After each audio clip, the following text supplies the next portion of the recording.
ಚುನಾವಣೆ ಪ್ರಕ್ರಿಯೆ ಆರಂಭವಾಗಿದ್ದು ಈ ಸಂದರ್ಭದಲ್ಲಿ ಚುನಾವಣಾ ಪ್ರಕ್ರಿಯೆಗೆ ಲೇಟ್ ಆಗಿ ಬಂದಂತಹ ಬಿಜೆಪಿಯ ಸಂಸದರು ಒಂದಷ್ಟು ಗಲಾಟೆಯನ್ನ ಮಾಡಿಕೊಂಡು ಬಾಯ್ಕಾಟ್ ಮಾಡಿ ಹೊರಟಿದ್ದಾರೆ.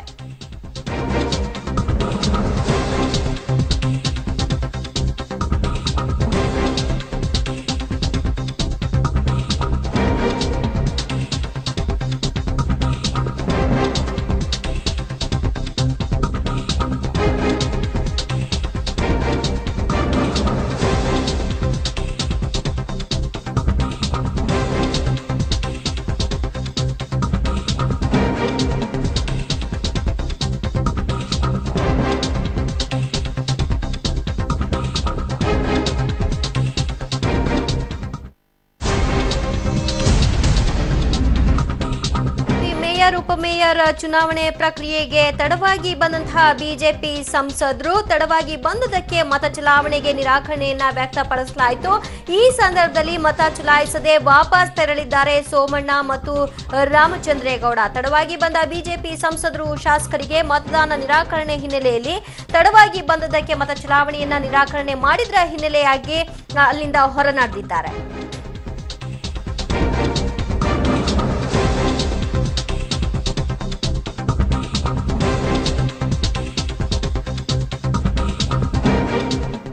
ಈ ಬಗ್ಗೆ ಹೆಚ್ಚಿನ ಡೀಟೇಲ್ಸ್ ಕೊಡ್ತಾರೆ ನಮ್ಮ ಪ್ರತಿನಿಧಿ ರಕ್ಷಾ ಕಟೆಬೆಳಗುಳಿ. ರಕ್ಷಾ, ಗದ್ದಲದ ಗೂಡಾಗಿತ್ತು. ಈ ಮಧ್ಯೆಯೂ ಕೂಡ ಮೇಯರ್ ಆಗಿ ಪದ್ಮಾವತಿ ಅವರನ್ನ, ಉಪಮೇಯರ್ ಆಗಿ ಆನಂದ್ ಅವರ ಆಯ್ಕೆ ಪ್ರಕ್ರಿಯೆ ಅಂತ್ಯವಾಯಿತು.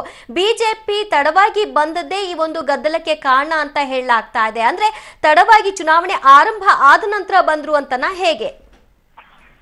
ದಿವ್ಯ, ಚುನಾವಣೆ ಅಂದ್ರೆ ಬಿಬಿಎಂಪಿ ನಡೆಯುವಂತಹ ಮೇಯರ್ ಚುನಾವಣೆಯ ಪ್ರಕ್ರಿಯೆ ಪ್ರಕಾರ 12 ಗಂಟೆ ಒಳಗಡೆ ಚುನಾವಣೆ ಆರಂಭವಾಗೋಕ್ಕೂ ಮೊದಲೇ ಮತದಾರ ಎಲ್ಲರೂ ಕೂಡ ಹಾಜರಾತಿಯನ್ನು ಸಲ್ಲಿಸಬೇಕು. ಯಾರು ಹಾಜರಾತಿಯನ್ನು ಸಲ್ಲಿಸಿರ್ತಾರೆ ಅವರಿಗೆ ಮಾತ್ರ ಮತದಾನದ ಹಕ್ಕಿರುತ್ತೆ.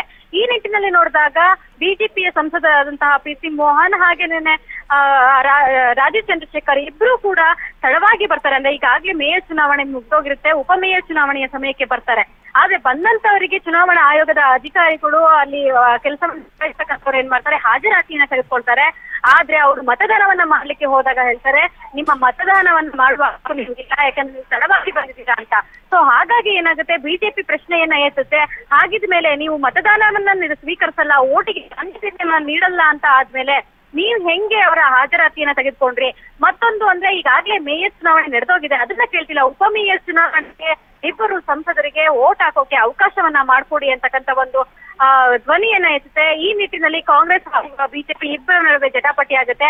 ಆ ಜಟಾಪಟಿ ಇವಾಗ ಏನಾಗಿದೆ ಅಂತ ಅಂದ್ರೆ ಬಿಬಿಎಂಪಿಯ ಕೌನ್ಸಿಲ್ ಸಭಾಂಗಣದ ಅಂಗಳಕ್ಕೆ ಬಂದು ಇಡೀ ಬಿಜೆಪಿಯ ಕೌನ್ಸಿಲರ್ಗಳು ಹಾಗೇನೆ ಬಿಜೆಪಿಯ ಎಲ್ಲ ಮತದಾರರು ಏನೇನಿದ್ರು, ಸಂಸದರು ಹಾಗೇನೆ ಪರಿಷತ್ ನಾಯಕರು ಯಾರ್ಯಾರಿದ್ರು ಅವರೆಲ್ಲರೂ ಕೂತು ಪ್ರೊಟೆಸ್ಟ್ ಕೂಡ ಮಾಡ್ತಾ ಇದ್ದಾರೆ.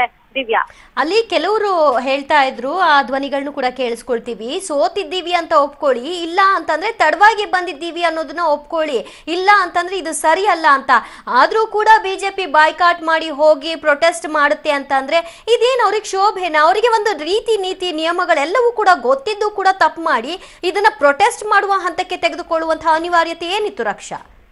ಖಂಡಿತ ದಿವ್ಯಾ, ಎಲ್ಲೋ ಒಂದ್ ಕಡೆ ನೋಡಿದಾಗ 2 ಓಟ್ಗಳು ಈಗಾಗಲೇ ಆಚೆ ಕಡೆ ಹೋಗಿದ್ವು. ಅಂದ್ರೆ ಸೋಮಣ್ಣ ಅವರು ಕೂಡ ಈಗಾಗಲೇ ಇಲ್ಲಿಂದ ನಿರ್ಗಮಿಸಿದ್ರು. ಹಾಗಾಗಿ ಈ ಒಂದು 2 ಓಟ್ಗಳು ಏನು ನಮ್ಮ ಮತದಾರರಿಗೆ ಓಟ್ ಹಾಕುವಂತ ಅವಕಾಶವನ್ನ ಕಡಿತಗೊಳಿಸಿದ್ರಿ ಅಂತ ಹೇಳಿದ್ರು, ಆ ಓಟ್ಗಳಿಂದ ಬಿಜೆಪಿಯ ಕ್ಯಾಂಡಿಡೇಟ್ ಉಪಮೇಯರ್ ಆಗ್ತಿದ್ರು ಅಂತಕ್ಕಂಥದ್ದಲ್ಲ.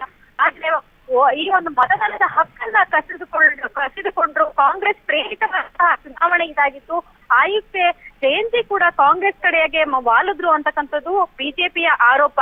ಆದ್ರೆ ಇದೆಲ್ಲೋ ಒಂದ್ ಕಡೆ ನಾವು ಸದ್ದುಗದ್ದಲ ಮಾಡ್ತಿದ್ದೀವಿ ಅಂತಕ್ಕಂಥದ್ದನ್ನ ತೋರ್ಸೋಕೋ ಅಥವಾ ಬಿಜೆಪಿಯ ಒಂದು ನಡೆನುಡಿಗಳು ಇವತ್ತು ಚುನಾವಣೆಯ ಸಂದರ್ಭದಲ್ಲೂ ಕೂಡ ಚುನಾವಣೆಯ ಅಂಗಳದಲ್ಲಿ ಈ ರೀತಿಯ ಒಂದು ಸ್ಟ್ಯಾಂಡ್ ನ ತೆಗೆದುಕೊಂಡಿದ್ದು ನಿಜವಾಗ್ಲೂ ವಿಪರ್ಯಾಸ ಅಂತ ಅನ್ಸುತ್ತೆ.